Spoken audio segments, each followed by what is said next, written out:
everyone, I hope you're having a good day. My name's Kate, and what's in the garden today? Well, it's a winter garden that we need to check in on.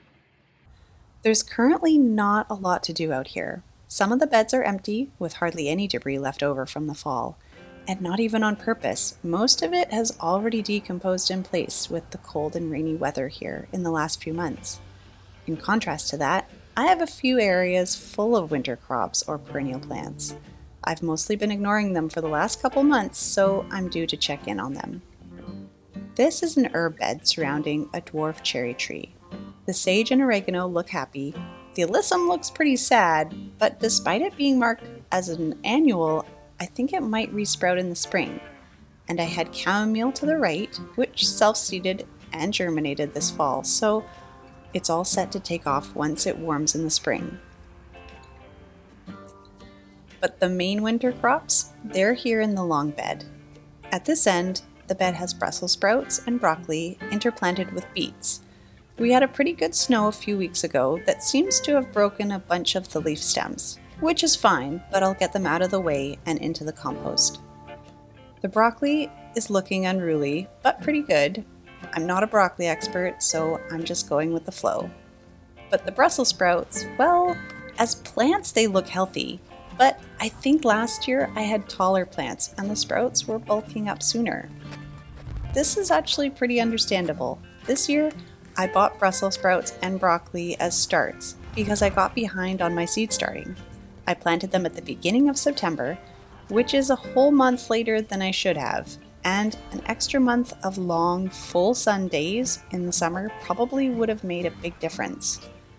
I don't think this will be a problem for the broccoli. They should still continue their routine and produce crowns in the spring. The Brussels sprouts, though, if they're too small, they're not worth harvesting.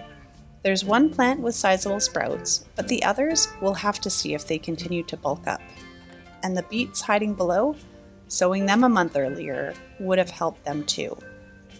I was hoping they would grow quickly and I'd have them harvested before the first fall frost, but they weren't fast enough.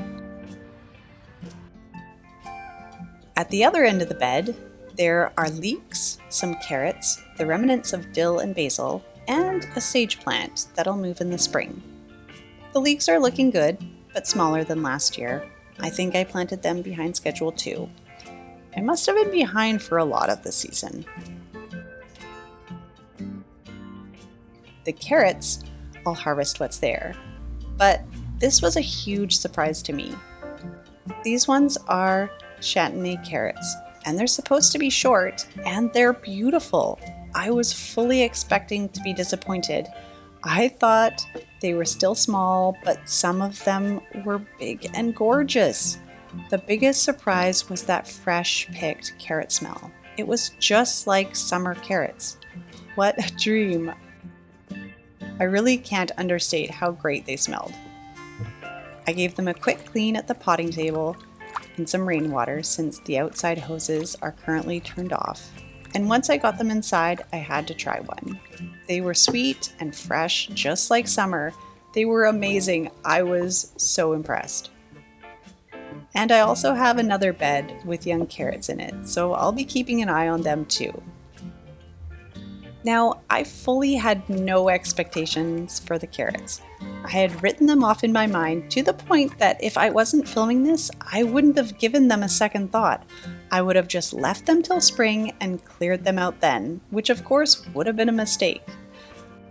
I thought I was going to talk about how carrots are biennials. They flower in their second year if you leave them, and they're in the umbellifer family like dill and parsley and cilantro and even celery.